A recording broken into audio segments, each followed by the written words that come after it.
સુરત રાંદેર પોલીસની સરાહનીય કામગીરી, હત્યાના ગુનામાં આરોપીઓને ગણતરીના કલાકોમાં ઝડપી લીધા. સુરત રાંદેર પોલીસ સ્ટેશનની ટીમે હત્યાના એક ગંભીર ગુનામાં ગણતરીના કલાકોમાં જ આરોપી અને કાયદાના સંઘર્ષમાં આવેલ બાળકિશોરને પકડી પાડી કાયદેસરની કાર્યવાહી હાથ ધરી છે. શું હતી ઘટના? તારીખ 25/05/2026ના રોજ રાંદેર વિસ્તારમાં પાનના દલ્લા પર સિગારેટ પીવા બાબતે મૃતક અમર ઉર્ફે કાલુ દિલભાઈ પંજવાણી અને આરોપીઓ વચ્ચે બોલાચાલી અને ઝઘડો થયો હતો. આ બાબતનું મનદુખ રાખીને કાયદાના સંઘર્ષમાં આવેલ બાળ કિશોર ઘરે જઈને રસોડામાં વપરાતો છરી લઈને આવ્યો હતો.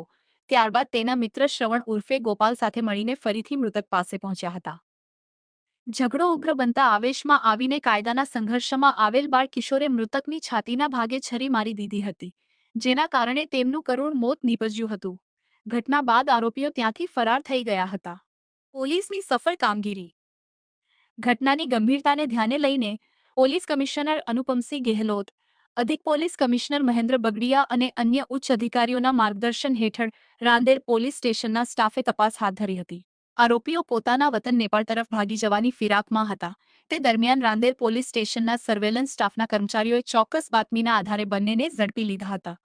હાલ પોલીસે બંને વિરુદ્ધ ભારતીય ન્યાય સંહિતાની વિવિધ કલમો હેઠળ ગુનો નોંધીને આગળની કાયદેસરની કાર્યવાહી હાથ ધરી છે. SX24 ન્યૂઝ ગુજરાતી સાથે અશ્વિન ચાવડા, સુરત. આજરોજ રાતના આશરે 2:30 થી 3 વાગ્યાના અરસામાં રામનગર સરકારી વસાહતની પાસે એક હત્યાનો બનાવ બનેલ, જે ઘટનાની જાણ થતાં રાંદેર પોલીસ તેમજ ઝોન 5 વિસ્તારના અલગ અલગ પોલીસ સ્ટેશનોની વિવિધ ટીમો સાથે અધિકારીઓ સ્થળ પર પહોંચી ગયેલ.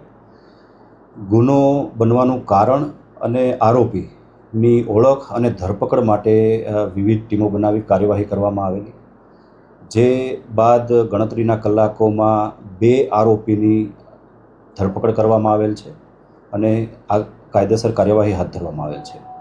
સમગ્ર બનાવ જે છે એ સાંજના અરસામાં મૃતક અમર પંજવાણી અને આરોપી સિગરેટ પીવા માટે ભેગા થયેલા, જે દરમિયાન બંને વચ્ચે ગાળાગાળી થયેલ અને ઝઘડો થયેલો, જેનું મન દુઃખ રાખી આ ઘટનાનો મુખ્ય આરોપી, જે કાયદાના સંઘર્ષમાં આવેલ કિશોર છે, તેણે રાત્રે ઘરે જઈ અને પોતાની સાથે એક ચપ્પુ રાખેલું, જે ઘરમાં વપરાશનું સામાન્ય રીતે વપરાતું હોય છે, એ ચપ્પુ પોતાની સાથે રાખી અને બહાર નીકળેલો.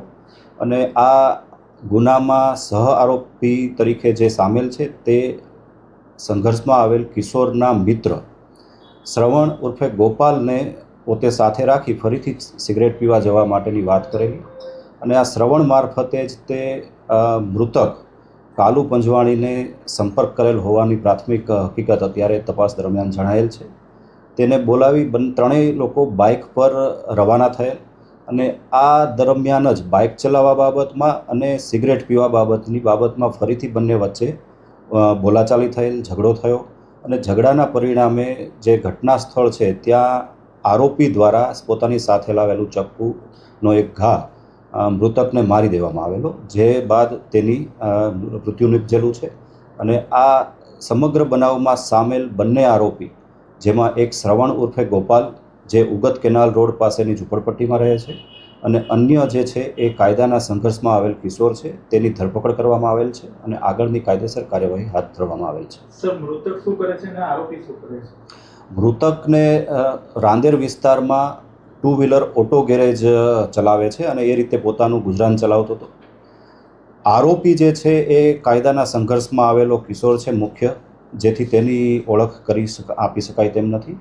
અન્ય જે સાથે રહેલ આરોપી છે તે એક જે ઇવેન્ટ મેનેજમેન્ટ છે તેમાં એક સામાન્ય જે નોકરી કરે છે અને એ રીતે પોતાનું ગુજરાન ચલાવે છે. Thank you.